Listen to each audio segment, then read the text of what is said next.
Good morning, students. The last topic in the organic chemistry is the biomolecules. Since it is comparatively easy topic, you can practice. You are expecting the question for 6 marks. Question number 10 in the part A for 1 mark, mainly on the nucleic acids. And question number 37 in the part D5 is for 5 mark, mainly 2 plus 1. Maybe little lengthy, but comparatively easy topic. Therefore, I can suggest you to practice easily. Under biomolecules, we have to discuss about the carbohydrates, amino acids, as well as the proteins and nucleic acids. Means the discussion regarding vitamins, hormones, as well as enzymes have been deleted from the topic. Okay, let us start with carbohydrates. Carbohydrates are defined as polyhydroxyaldehydes or polyhydroxy ketones. CHO group ಇರಬೇಕು ಅಥವಾ CO group ಇರಬೇಕು. ಅದರ ಜೊತೆಗೆ ಸಾಕಷ್ಟು OH group ಅನ್ನು ಹೊಂದಿರುವ organic ಕಂಪೌಂಡ್ಸ್ಗೆ carbohydrates ಅಂತ ಕರಿತೀವಿ. ಹಾಗಾಗಿ polyhydroxy aldehydes or polyhydroxy ketones. There are mainly two types of classification for the carbohydrates. Main classification is monosaccharides, oligosaccharides, as well as polysaccharides. Monosaccharides are the class of a carbohydrate upon hydrolysis which do not yield any product. Example, glucose, fructose, as well as galactose. Oligosaccharides means the carbohydrates upon hydrolysis yields 2 to 9 monosaccharide molecules. 2 ರಿಂದ 9 monosaccharide molecules ಅನ್ನ ಹೈಡ್ರೋಲಾಸಿಸ್ ಮಾಡಿದಾಗ ಕೊಡ್ತಾ ಇದ್ರೆ ಅವಕ್ಕೆ oligosaccharides ಅನ್ಬೇಕು. ಅದರಲ್ಲಿನೇ specific ಆಗಿ ಎಷ್ಟು ಮೊನೋಸಕ್ರೈಡ್ಸ್ ಅದಾವಂತ ಹೇಳಿ ಡೈಸಕ್ರೈಡ್, ಟ್ರೈಸಕ್ರೈಡ್ ಅಂತ ಕ್ಲಾಸಿಫೈ ಮಾಡ್ತೀವಿ. ಡೈಸಕ್ರೈಡ್ ಅಂದರೆ 2 ಮೊನೋಸಕ್ರೈಡ್ ಮಾಲಿಕ್ಯೂಲ್ಸ್ಗಳನ್ನು ಮಾತ್ರ ಹೊಂದಿರತಕ್ಕಂಥವುಗಳು. ಉದಾಹರಣೆಗಾಗಿ sucrose, maltose, as well as lactose. Sucrose made up of glucose and fructose, maltose made up of glucose and glucose, lactose made up of glucose and galactose. The definition ಮತ್ತು ಎಕ್ಸಾಂಪಲ್ಸ್ಗಳು ಸಾಕಾಗುತ್ತೆ. ಪಾಲಿಸ್ಯಾಕರೈಡ್ಸ್ ಅಂದರೆ they are the class of carbohydrates upon hydrolysis yields many monosaccharide molecules. For example, starch is considered as a storage polysaccharide in plants. Glycogen is considered as a storage polysaccharide in animals, whereas bark of the tree contains cellulose. ಒಂದು type classification ಇಷ್ಟು ಸಾಕಾಗುತ್ತೆ. ಎರಡನೇದು sugars ದಲ್ಲಿ 2 ರೀತಿ ಇದೆ. ಒಂದು reducing sugars, ಇನ್ನೊಂದು non reducing sugars. Reducing sugars means the sugar which contains either free aldehyde group or free ketonic group which can reduce tolerance reagent into black precipitate of silver, or it can reduce Fehling solution into red precipitate of cuprous oxide, are called as a reducing sugars.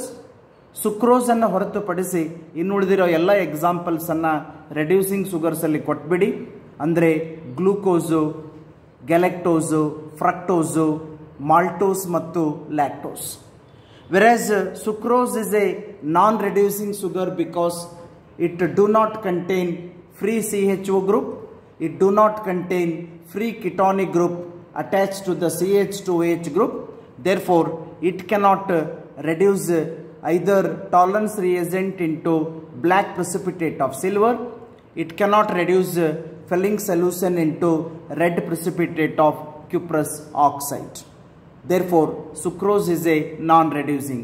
ಇಲ್ಲಿ ಕೇಳ್ಬೋದು ನೀವು, sir ಸುಕ್ರೋಸಲ್ಲಿ glucose ಮತ್ತು ಫ್ರಕ್ಟೋಸ್ಗಳೇ ಇರೋದ್ರಿಂದ ಅವೆರಡೂ reducing ಶುಗರ್ಗಳೇ ಆಗಿರೋದ್ರೂ ಸಹಿತ sucrose ಯಾಕೆ ನಾನ್ reducing ಅಂದರೆ, ಗ್ಲೂಕೋಸ್ದಲ್ಲಿ 1ನೇ ಕಾರ್ಬನ್ಗೆ CHO group ಇದೆ, ಫ್ರಕ್ಟೋಸಲ್ಲಿ 2ನೇ ಕಾರ್ಬನ್ಗೆ ಕಿಟಾನಿಕ್ ಗ್ರೂಪ್ ಇದೆ. ಇವೆರಡೂ glucose C1 of the glucose linked to the C2 of the fructose link ಆದಾಗ, ಗ್ಲೈಕೋಸೈಡಿಕ್ ಲಿಂಕೇಸ್ ಆದಾಗ ವಾಟರ್ ಮಾಲಿಕ್ಯೂಲ್ ಎಲಿಮಿನೇಟ್ ಆಗಿ ಸುಕ್ರೋಸ್ ಬರುತ್ತೆ.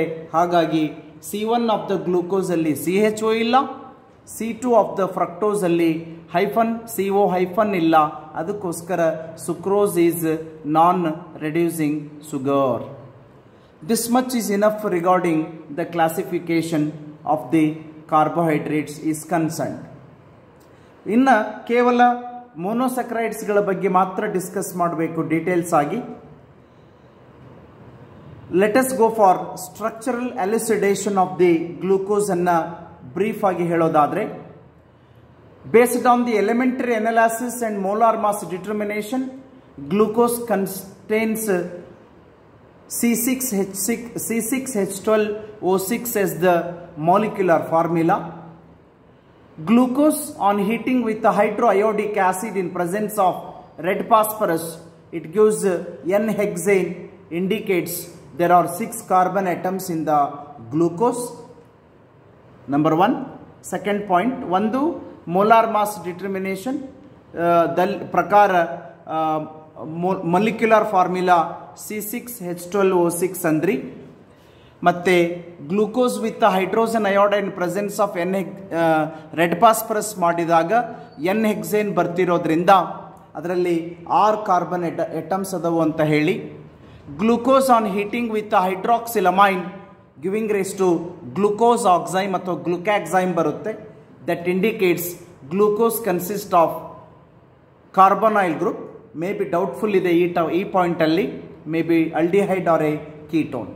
ಆದರೆ ಆ ಗ್ಲೂಕೋಸ್ಗೆ ಬ್ರೋಮಿನ್ ವಾಟರ್ ಹಾಕಿ ಶೇಕ್ ಮಾಡಿದಾಗ ಗ್ಲುಕ್ಯಾನಿಕ್ ಆ್ಯಸಿಡ್ ಬರುತ್ತೆ. ಹಾಗಾಗಿ ಇದು ಕಿಟಾನಿಕ್ ಗ್ರೂಪನ್ನು ಹೊಂದಿಲ್ಲ. ಡೆಫಿನೆಟ್ ಆಗಿ ಒಂದು ಕಡೆ CHO ಗ್ರೂಪ್ ಅಲ್ಡಿಹೈಡ್ ಗ್ರೂಪನ್ನು ಹೊಂದಿದೆ. ಅದಕ್ಕೋಸ್ಕರ ಆಕ್ಸಿಡೇಷನ್ ಆಗಿ ಗ್ಲುಕ್ಯಾನಿಕ್ ಆ್ಯಸಿಡ್ ಬಂದಿದೆ ಅಂತ ಹೇಳ್ರಿ. ತದನಂತರ ಆ ಗ್ಲೂಕೋಸ್ಗೆ ಎಸಿಟೈಲ್ ಕ್ಲೋರೈಡ್ ಅಥವಾ ಆಸಿಟಿಕ್ ಆನ್ಹೈಡ್ರೈಡ್ ಜೊತೆ ಟ್ರೀಟ್ ಮಾಡಿದಾಗ ಪೆಂಟಾ ಅಸಿಟೈಲ್ ಡೆರಿವೇಟಿವ್ ಬರುತ್ತೆ. That indicates there are 5 OH groups present in the glucose molecule. ಹೀಗೆ ಒಂದೊಂದು ಟೆಸ್ಟನ್ನು ಮಾಡೋ ಮುಖಾಂತರ ಒಂದೊಂದು ರೀತಿ ಪ್ರೂಫನ್ನು ಪಡೆದುಕೊಂಡು ನಾವು ಕನ್ಕ್ಲೂಷನ್ ತೆಗೆದುಕೊಂಡು the open chain structure for glucose ಬರಿಬೇಕಾದ್ರೆ CHO ಫಸ್ಟ್ ಕಾರ್ಬನ್ CHO ಅದನ್ನು ಬಿಡಿಸಿ ಬರಿಬೋದು ಹೀಗೆ. Second carbon COHH, third carbon CHOH, fourth carbon COHH, fifth carbon COHH, last carbon CH2OH ಅಂತೇಳಿ ಗ್ಲೂಕೋಸ್ ಅದ ಓಪನ್ ಚೈನ್ ಸ್ಟ್ರಕ್ಚರನ್ನು ಇಷ್ಟೆಲ್ಲ ಪ್ರೂಫ್ ಇಟ್ಕೊಂಡು ಬರೀತೀವಿ. ಇದು ಓಪನ್ ಚೈನ್ ಸ್ಟ್ರಕ್ಚರನ್ನು ನಾವು ಯೂಸಲಿ ಕೇಳೋದಿಲ್ಲ, ಆದರೆ ಮುಂದೆ ನಾವು ಆವರ್ತ ಸ್ಟ್ರಕ್ಚರನ್ನು ಬರೀಬೇಕು ಅಂದಾಗ ಸ್ವಲ್ಪ ಇದರ ಓಪನ್ ಚೈನ್ ಸ್ಟ್ರಕ್ಚರ್ ಬಗ್ಗೆ ಮಾಹಿತಿ ಇದ್ರೆ ಸಾಕು. ಮೇನ್ ನಾವು ಕೇಳ್ತಾ ಇರೋದು ಆವರ್ತ ಸ್ಟ್ರಕ್ಚರ್ ಫಾರ್ ದಿ ಮೊನೊಸಕರೈಡ್ಸ್. ಹೆಕ್ಸಾಗೋನಲ್ ಅನ್ನು ಬರೆದ್ರೆ ಪೈರನೋಸ್ ರಿಂಗ್ ಅನ್ಬೇಕು, ಪೆಂಟಾಗೋನಲ್ ಬರೆದ್ರೆ ಫಿರನೋಸ್ ರಿಂಗ್ ಅಂತ ಕರಿಬೇಕು. First structure I have written is alpha D plus glucose ಅನ್ಬಹುದು, ಅಥವಾ ಹೆಕ್ಸಾಗೋನಲ್ ಇರೋದ್ರಿಂದ alpha D plus glucopyranose ಅಂತ ಕರಿಬೇಕು. ಅಲ್ಫಾ ಯಾಕೆ ಅನ್ಬೇಕಂದ್ರೆ 1ನೇ ಕಾರ್ಬನ್ಗೆ OH group is there at the down side. Below the plane ಇದ್ದಾಗ ಅಲ್ಫಾ ಅನ್ಬೇಕು 1ನೇ ಕಾರ್ಬನ್ಗೆ. ಇನ್ನು ಅದೇ 1ನೇ ಕಾರ್ಬನ್ಗೆ OH ಗ್ರೂಪ್ ಮೇಲ್ಗಡೆ ಇದ್ರೆ beta D plus glucopyranose ಅಂತ ಕರೆದಿದ್ದೀನಿ. ಅದೇ type fructose is a ketonic sugar, keto sugar ಇದೆ. ಎರಡನೇ ಕಾರ್ಬನ್ಗೆ ಕಿಟೋನಿಕ್ ಗ್ರೂಪ್ ಇದೆ, ಅದಕ್ಕೋಸ್ಕರ ಇದು ಫಿರನೋಸ್ ರಿಂಗ್ ಆಗುತ್ತೆ. ಪೈರನೋಸ್ ಬರೀಬಹುದು, main important is furanose ring. First ಕಾರ್ಬನ್ಗೆ CH2OH ಮೇಲಿದ್ದು OH ಗ್ರೂಪ್ ಕೆಳಗಡೆ ಇದೆ, alpha D minus fructofuranose ಅಂದೇನೆ ಪೆಂಟಾಗೋನಲ್ ಇದೆ. ಮತ್ತು OH ಗ್ರೂಪ್ ಒಂದನೇ ಕಾರ್ಬನ್ಗೆ ಮೇಲ್ಗಡೆ ಬರೆದ್ರೆ that is beta D minus fructofuranose. Main ಈ 4 ಸ್ಟ್ರಕ್ಚರ್ದಲ್ಲಿನೇ ನನ್ನ ಪ್ರಕಾರ ಯಾವ್ದಾದ್ರು ಒಂದನ್ನು ಕಂಪಲ್ಸರಿ 2 ಮಾರ್ಕಿಗೆ ಕೇಳ್ತಾರೆ. ಇನ್ನು ರೇರ್ ಕೇಸಸ್ ಅಲ್ಲಿ ಗ್ಯಾಲಕ್ಟೋಸ್ ಕೇಳಬಾರ್ದು, ಕೇಳಿದ್ರು ಸಹಿತ ನೋಡ್ಕೊಂಡ್ಬಿಡಿ. ಗ್ಲೂಕೋಸ್ ಬಗ್ಗೆ ಮಾಹಿತಿ ಇತ್ತು ಅಂದ್ರೆ ಗ್ಯಾಲಕ್ಟೋಸ್ ಇಸ್ ಈಸಿ. ಎರಡು ಕಂಪೇರ್ ಮಾಡಿ. ಒಂದನೇ ಕಾರ್ಬನ್ಗೆ OH ಗ್ರೂಪ್ ಕೆಳಗಡೆ ಇದ್ರೆ ಅಲ್ಫಾ ಅಂತೀವ, ಸೇಮ್ ಇದೆಯಾ? ಇದಕ್ಕೆ ಕಂಪೇರ್ ಮಾಡಿದ್ರೆ only difference is there at the carbon number 4.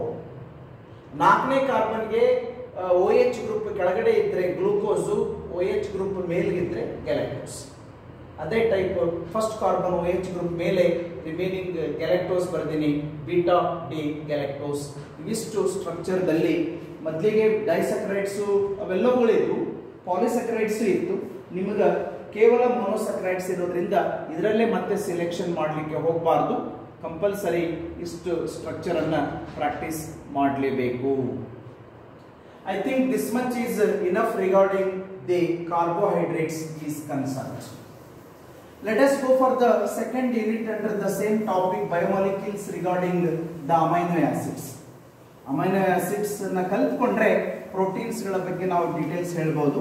Therefore I am giving the heading as a amino acids. Amino acids are the type of organic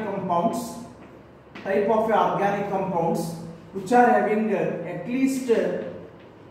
least one COOH group, that is carboxylic acidic group, and contains at least one NH2 group in the organic compound. Those are called as amino acids. ಒಂದಕ್ಕಿಂತ ಹೆಚ್ಚಿಗೆ ಇರಬಹುದು COOH group, ಒಂದಕ್ಕಿಂತ ಹೆಚ್ಚಿಗೆ NH2 group ಇರಬಹುದು. ಆದರೆ minimum ಒಂದು COOH, minimum ಒಂದು NH2 group ಇರಲೇಬೇಕು. ಅವುಗಳಿಗೆ ಅಮೈನೋ ಆಸಿಡ್ಸ್ ಅಂತ ಕರೀತೀವಿ. The general formula or generic formula ಎರಡು ಒಂದೇ. The general formula or generic formula of alpha amino acid can be expected for 1 mark. That is ಒಂದು ಕಡೆ NH2 ಬರೀರಿ, ಮಿಡಲ್ CHR ಬರೀರಿ, ಇನ್ನೊಂದು ಕಡೆ COOH ಅನ್ನು ಬರೀರಿ. That is the general formula or a generic formula of the alpha amino acid in the covalent form. Powder ರೂಪದಲ್ಲಿದ್ದ ಈ ರೀತಿ ಇರುತ್ತೆ. ಬೇರೆ ಬೇರೆ ಅಮೈನೋ ಆಸಿಡ್ಗಳಲ್ಲಿ ಏನು ವ್ಯತ್ಯಾಸ ಅಂದ್ರೆ R ಪ್ಲೇಸ್ ಅಲ್ಲಿ ವ್ಯತ್ಯಾಸ. R ಪ್ಲೇಸ್ ಅಲ್ಲಿ ಬರೀ ಹೈಡ್ರೋಜನ್ ಇರಬಹುದು, ಮಿಥೈಲ್ ಗ್ರೂಪ್ ಇರಬಹುದು, CH2OH ಇರಬಹುದು, CH2SH ಇರಬಹುದು, ಇನ್ನು ಬೇರೆ ಬೇರೆ ಗ್ರೂಪ್ ಅನ್ನು ಹೊಂದಿ ಬೇರೆ ಬೇರೆ ಅಮೈನೋ ಆಸಿಡ್ ಆಗಿರಬಹುದು. This is the general formula for the amino acid. There are mainly 2 types of classification for the amino acid. One is based on the nature. Based on the nature, the amino acids are classified into acidic amino acids, basic amino acids, and neutral amino acids. Simply you can give the definition. I am not going to write. ಒಂದು COOH ಒಂದು NH2 ಇರಬೇಕು. ಅದನ್ನ ನೀವು acetic amino acid ಅಂತ ಕರಿಬೇಕು ಅಂದ್ರೆ ಒಂದಕ್ಕಿಂತ ಹೆಚ್ಚಿಗೆ COOH ಇರಬೇಕು. The amino acid which contain more than one COOH group are called as acidic amino acid. For example, aspartic acid, glutamic acid are the example for acidic amino acid. Other type of the amino acid which contains more than one NH2 group are called as a basic amino acid. For example, lysine, arginine are the example for basic. Whereas the amino acid which contain only one COOH group and only one NH2 group are called as a neutral amino acid. Many example we have glycine, alanine, serine, cysteine are the example for neutral amino acid is one type classification. The second type classification is comparatively easier. It is based on the physiological activity. Based on the physiological activity or biological activity, they are classified into essential amino acids and non-essential amino acids. Essential amino acids are the amino acids which do not synthesize in the body, hence it must be supplied. That type of amino acid must be supplied through protein diet. ಊಟದ ಮುಖಾಂತರ ಅವುಗಳನ್ನು supply ಮಾಡಲೇಬೇಕು.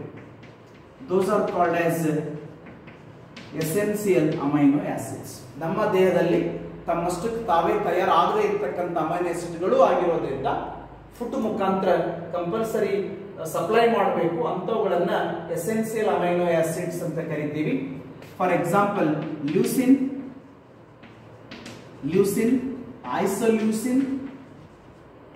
isoleucine, valine, arginine are the example for essential amino acids.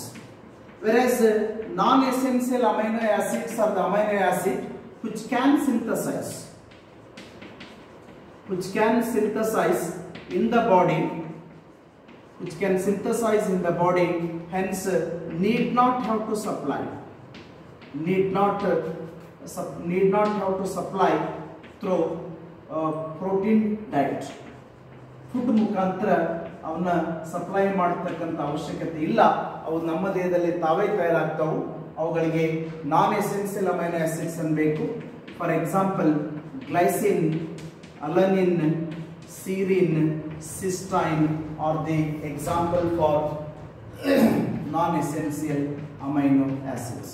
ಇದರ ಮೇಲೆ definition ಮತ್ತು example ಅನ್ನ 2 ಮಾರ್ಕಿಗೆ expect ಮಾಡಬಹುದು. That is regarding the classification of the amino acids. ಸಾಕಷ್ಟು ಅಮೈನೋ ಆಸಿಡ್ಸ್ ಇದಾವ್ರಿ. ಅದರಲ್ಲಿ ಮಿನಿಮಮ್ 8 ಅಮೈನೋ ಆಸಿಡ್ಗಳ ನೇಮು ಮತ್ತು ಫಾರ್ಮುಲಾ ಕಂಪಲ್ಸರಿ ಪ್ರಾಕ್ಟೀಸ್ ಮಾಡಲೇಬೇಕು. Anyone you are expecting the rare cases for 1 mark. It is better to practice in the sequence I am going to follow.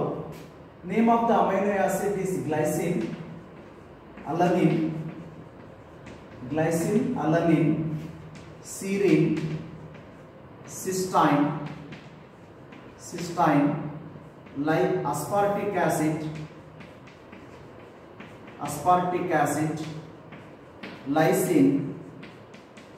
lysine, 1, 2, 3, 4, 5, 6, lysine, tyrosine and proline are the 8 amino acids. Name and its formula you must practice. The simplest amino acid formula is NH2 CH2 COOH is the formula for the glycine. I think instead of this manner, it is better to practice the manner in which I am writing. CH2 NH2 COH ಈ type practice ಮಾಡಿ ಈ place ಅಲ್ಲಿ H ಅಂತ ಬರ್ತದೆ. That is glycine. Alanine ಅಂದ್ರೆ H place ಅಲ್ಲಿ CH3 ಇರಬೇಕು ಅಷ್ಟೇ. ಇನ್ನುಳಿದೆಲ್ಲ ಸೇಮ್. ಹೀಗೆ ದೆನ್ ಸೀರಿನ್ ಅಂದ್ರೆ CH2OH ಇರಬೇಕು. CH2OH CHNH2 COOH ಹೀಗೆ. ಸಿಸ್ಟೈನ್ ಅಂದ್ರೆ CH2SH ಇರಬೇಕು. ಸಲ್ಫರ್ ಕಂಟೈನಿಂಗ್ ಅಮೈನೋ ಆಸಿಡ್ ಯಾವುದು ಅಂದ್ರೆ ಸಿಸ್ಟೈನ್. ಇನ್ನು ಅಸ್ಪಾರ್ಟಿಕ್ ಆಸಿಡ್ ಅಂದ್ರೆ ಒಂದು OH ಗ್ರೂಪ್ ಎಕ್ಸ್ಟ್ರಾ ಇರಬೇಕು. COOH CH2 CHNH2 COOH. This is acidic, ಗೊತ್ತಿದೆ, ಒಂದಕ್ಕಿಂತ ಹೆಚ್ಚಿಗೆ ಇದೆ. Basic amino acid is NH2 more than 1 ಇದೆ. NH2 CH2 4 times CHNH2 COOH. This is lysine. It is a basic amino acid. Tyrosine is a aromatic amino acid. Benzene ring ಇದೆ ಮತ್ತು OH group ಇದೆ. CHNH2 COOH. This is tyrosine. It is aromatic amino acid. ಸ್ವಲ್ಪ difficult changes ಇರೋದು ಅಂದ್ರೆ proline. It is a heterocyclic amino acid. NH2 ಇರೋದಿಲ್ಲ, NH ಮಾತ್ರ ಇದೆ. ಇನ್ನೊಂದು ಕಡೆ COOH ಇದೆ. ಸ್ಟ್ರಿಕ್ಟ್ ಆಗಿ ಹೇಳೋದಾದ್ರೆ proline is not amino acid, it is amino acid. ಯಾಕಂದ್ರೆ NH2 ಇರಲಾರ್ದನೆ ಕೇವಲ NH ಇರೋದ್ರಿಂದ specifically it is a imino acid. ಹೀಗೆ ಸೀಕ್ವೆನ್ಸ್ ಅಲ್ಲಿ ಪ್ರಾಕ್ಟೀಸ್ ಮಾಡೋದ್ರಿಂದ ಯಾವ್ದು ಕೇಳಿದ್ರು ಬರೀಲಿಕ್ಕೆ ಸಾಧ್ಯತೆ ಇದೆ. ದೆನ್ ಕಮ್ಸ್ ಪೆಪ್ಟೈಡ್ ಬಾಂಡ್ ಅಥವಾ peptide linkage. You can expect the definition. Peptide bond R a peptide linkage. ಎರಡು ಅಥವಾ ಎರಡಕ್ಕಿಂತ ಹೆಚ್ಚಿನ ಸಂಖ್ಯೆಯಲ್ಲಿ ಯಾವುದೇ ಅಮೈನೋ ಆಸಿಡ್ಗಳು ಒಂದಕ್ಕೊಂದು ಸೇರ್ಕೊಳ್ತಾ ಇದ್ದಾಗ ಪ್ರತಿ ಎರಡು ಅಮೈನೋ ಆಸಿಡ್ಗಳ ಮಧ್ಯೆ ಒಂದು ವಾಟರ್ ಮಾಲಿಕ್ಯೂಲ್ ಎಲಿಮಿನೇಟ್ ಆಗಿ ಎರಡು ಅಮೈನೋ ಆಸಿಡ್ಗಳ ಮಧ್ಯೆ CONH ಅಂತಕ್ಕಂಥ ಬಾಂಡ್ ಬರುತ್ತೆ. ಅದನ್ನೇ ಪೆಪ್ಟೈಡ್ ಬಾಂಡ್ ಅಂತ ಕರೀತೀವಿ. ಟು ದ ಪಾಯಿಂಟ್ ಹೇಳೋದಾದ್ರೆ CONH bond which is formed by the condensation of at least two amino acids.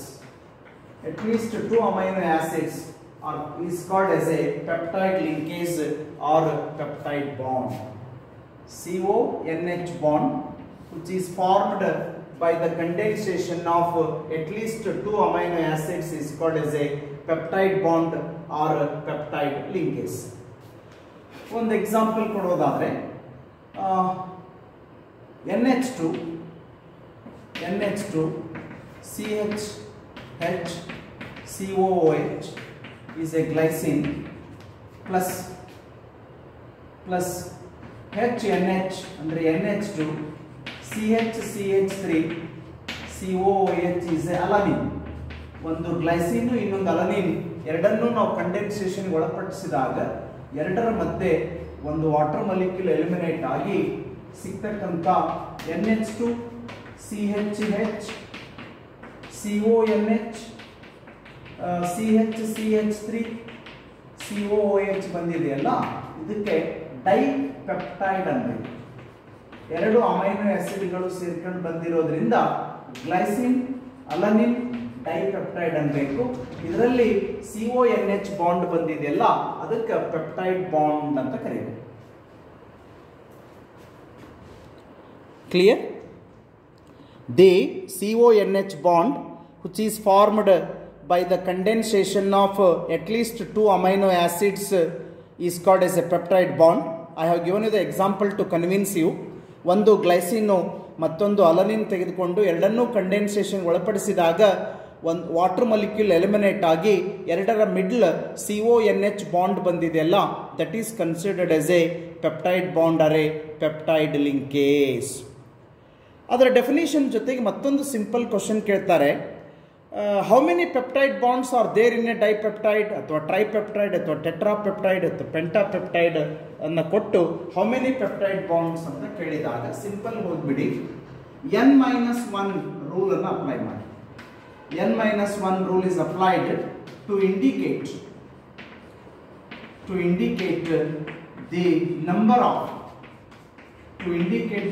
of peptide bonds or a peptide linkage in the different peptides. ಉದಾಹರಣೆಗಾಗಿ ನಿಮ್ಮ ಹತ್ರ glycine alanine ಡೈಪೆಪ್ಟೈಡ್ ಇದೆ, only one peptide bond. ಹೀಗೆ ಬರ್ಕೊಳ್ಳಿ, ಎರಡು amino acid ಸೇರ್ಕೊಂಡು ಒಂದು ಡೈಪೆಪ್ಟೈಡ್ ಬಂದಿದೆ, ಅದರ ಮಧ್ಯೆ ಒಂದು circle I have written one peptide bond. Tripeptide ಇದ್ರೆ ಎರಡು, ಟೆಟ್ರಾಪೆಪ್ಟೈಡ್ ಇದ್ರೆ 3, ಪೆಂಟಾಪೆಪ್ಟೈಡ್ ಇದ್ರೆ 4. ಅದಕ್ಕೆ ನಿಮ್ಗೆ ಹೇಳಿದ್ದೀನಿ n-1. ಟೆಟ್ರಾ ಪೆಪ್ಟೈಡ್ ಕೊಟ್ರ, ಟೆಟ್ರಾ ಅಂದ್ರೆ 4, 4 - 1 is 3 peptides. Okay, usually some students are usually writing wrongly. ಯಾಕಂದ್ರೆ ಟೆಟ್ರಾ ಪೆಪ್ಟೈಡ್ ದಲ್ಲಿ ಎಷ್ಟು ಪೆಪ್ಟೈಡ್ ಬಾಂಡ್ ಅಂತ ಕೇಳಿದ್ರೆ 4 ಅಂತ ಬರುತ್ತೆ. ಯಾಕಂದ್ರೆ ನೀವು ಕೊಟ್ಟರೆ ಟೆಟ್ರಾ ಆಗಲ್ಲ. What type of peptide we are providing, n-1 ಮಾಡಿ, ಟೆಟ್ರಾ ಪೆಪ್ಟೈಡ್ ಅಂದ್ರೆ 4 - 1, ಟ್ರೈಪೆಪ್ಟೈಡ್ ಅಂದ್ರೆ 3 - 1, ಡೈಪೆಪ್ಟೈಡ್ ಅಂದ್ರೆ 2 - 1 ಮಾಡೋ ಮುಖಾಂತರ ಅಷ್ಟು ಸಂಖ್ಯೆಯಲ್ಲಿ ಪೆಪ್ಟೈಡ್ ಬಾಂಡ್ ಅನ್ನ ನೀವು ಸುಲಭವಾಗಿ ಹೇಳಬಹುದು. Then comes zwitter ion is another information. ನಾವು ಆಗಲೇ ಒಂದು general formula for amino acid ಬರೆದಿದ್ವಲ್ಲ, that was the correct formula I was written when it was in the covalent form. Powder ರೂಪದಲ್ಲಿ ಇದ್ದಾಗ ಅದು ಕರೆಕ್ಟ್ ಇದೆ. ಆದರೆ ಅದನ್ನು ನೀರಿನಲ್ಲಿ ಕರಗಿಸಿದಾಗ ಹೇಗಾಗುತ್ತೆ ಅಂದರೆ NH2 CHR COOH is the general formula for alpha amino acid when it is in the covalent form. And the same compound is dissolved in the water. One hydrogen atom of the COOH group is shifted to NH2. Therefore, it becomes NH3 with a positive charge. No disturbance for the middle group. There is a change in the charge for the last group, that is COO- because it has lost the proton. NH3 ಇದ್ದು plus ಆಯಿತು, COO ಇದ್ದು minus ಆಯಿತು. ಹೀಗೆ in the aqueous form the amino acid can neither move towards cathode nor move towards anode. It behaves as a acid as well as a base in the aqueous form, that is called as a zwitter ion. ಯಾವುದೇ amino acid ಅನ್ನ ನೀರಿನಲ್ಲಿ ಕರಗಿಸಿದಾಗ acid ಮತ್ತು base ಎರಡೂ character ಅನ್ನು ಹೊಂದಿರುತ್ತೆ.